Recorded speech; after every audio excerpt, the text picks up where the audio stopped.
Okay, I'm here in London with a man who needs no introduction to racing fans, John McCririck. Hello, John. Thanks very much for agreeing to talk to us. If we get straight into this, from what you've been telling me, you didn't quite follow the career path that your mother sort of planned out for you when you were a youngster. Well, the trouble was, of course, I was an only child.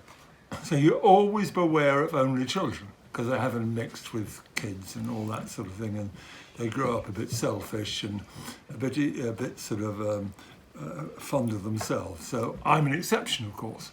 But being an only child, my mother had these great plans for me, that I was to go to prep school, which I did. I was to go to Harrow, which I scrambled into, not through any ability at all.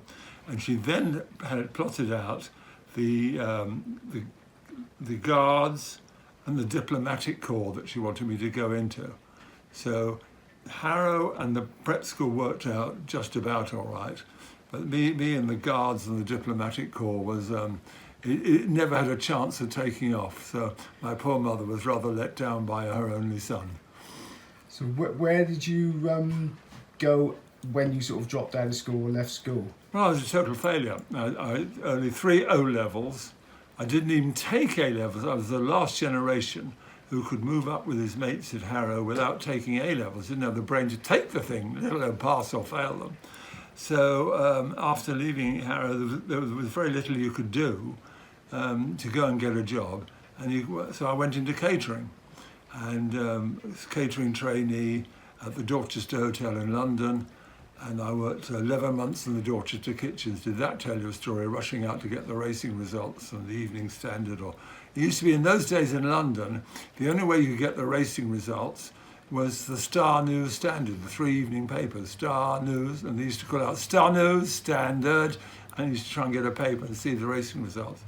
And they had also at the Dorchester a ticker tape, a machine called a ticker tape, which is long gone now. They used to send ticketed it and give the results out. And I remember, I think there was a race at Hurst Park, and there was, I think, 3 runners, Flame Gun, Flame Royal, and something else. So watching down in the ticker tape, and Flame Gun was the hot favourite, and Flame Royal was the outsider of the 3. So of course I was on the odds-on favourite Flame Gun, and with the doubles and trebles. So it came across the ticker tape, Flame. I thought, oh, that's handy, that's gone on well. And then Royal, couldn't believe it. Thought it was a mistake. What's gone wrong with the ticker tape? And Flame Royal, was a double carpet, 33 to 1, so I can't remember now. So that was the way you got your results. And I used to choose holidays. It was a terrible thing to choose holidays when the racing was prominent on the telly. So they used to have, for instance, the Goodwood meeting on BBC and Redcar, the Vaux Gold Tankard and races like that on ITV, so you could split. Now it's so, you've got ATRR UK, you've got ITV and all the ways of getting races, but then it was very rare to get them in your own home. So I had to choose my holidays, and the time when I was working was when there was double racing on. Or I do it during Royal Ascot or something like that, take a week off.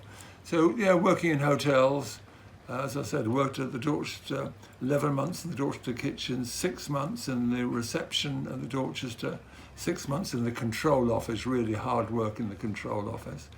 A few weeks in the employment where they used to sift people out where they were going to work and what job they were going to get and when they started and all that. So a real good training in catering and all that, but totally wasted.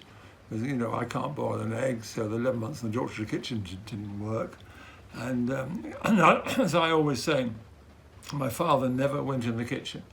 Never, ever. That was my mother's place, and she wants to go in the kitchen, do the cooking. She was a great cook. Same as my wife, the boobie. I always say there's more of me now than when the boobie married me, and that's her fault. So it's it was rather a mixed career, and after that I was used to go up the local bedding shop in the Edgware Road. Or I'll tell you just beforehand, I worked in Boots the chemist in the Edgware Road. So I've got a real sort of feeling for boots. And it was an extraordinary time. It was in the 50s when there was only ITV, the only advertising on television was on ITV. And Boots used to advertise. And do you know, it would never happen now, but I was really proud when a Boots advert came on. You really felt that your firm was being given the prominence it deserved. You were proud of working for Boots. And while doing that, of course, became involved with Wingy. Now, Wingy was one of those old-style street bookmakers. He was called Wingy because he had one arm. Now, he claimed he lost it fighting for the king in the First World War. Other people think gang warfare and all that was involved, but he was a horrible, smelly, nasty piece of work. But I used to guard the phone, and the phone box is still there, just off the Edgware Road, that I used to guard about 10 to 2, for instance, to make clear that Wingy could hear the 2 o'clock race. And if necessary, ladies were jostled out of the phone at about 1 minute to 2 to make sure. So that was my job, so to guard the phone. And any bets that came in, to hold some bets and then go and give them to Wingy. It was an extraordinarily primitive system. And but that was a part-time job while working in Boots and taking time and slipping away and all that sort of thing. So it was, such a different world, that the prohibition of betting. And that's what one of the main troubles around the world now, is the prohibition. If people stopping it and let it go on and then taxed it, states and countries and all that, they'd be far better off. There'd be far less criminality. It would always go on, criminality, of course it would, and corruption and all that thing, but far less if it wasn't banned. So wherever there's banning, you're going to make, for instance, the Super Bowl is the biggest gambling event on earth, and hardly any of it goes to the States. It's a ridiculous system, because around the world they do it illegally. So it taught me freedom, it taught me choice. Why shouldn't people bet? What is wrong with it? So when Betting Shop came, and Rab Butler, the Tory Home Secretary, introduced betting shops in 1961. So they came in May the 1st, 1961. I'll never forget the day. There was a betting shop opened in Dover Street in London. It wasn't Hills and Ladbrokes and people like that. They were all opposed to them, and they all thought they'd never last and all that sort of thing. So went up these rickety stairs, and the place was heaving. I'd never really heard a commentary, never heard a proper commentary, because Wingy had the phone in the Edgware Road and that was it. So I never heard a commentary, but to go upstairs, a place heaving and packed, smoking and all that sort of thing, hearing the commentary. And the first race was the 2 o'clock at Nottingham, and Jim Joel's favourite won it, 2-1 favourite won it. I just couldn't believe it. You're hearing this, the result coming in, the cheers and shouting at the betting shop. And I said then to myself, and I say it now, I knew then I could see the future. I knew the future. I should get into betting shops, because what they had the sort of comedians and all that fronting it, and Terry Downs, the boxer, and all that kind of thing, sort of fronting the opening of shops while the proper people were doing the business. And I said, in 40, 50, 60 years' time, I'll look back at this one moment in life, when betting shops opened, May the 1st, 1961.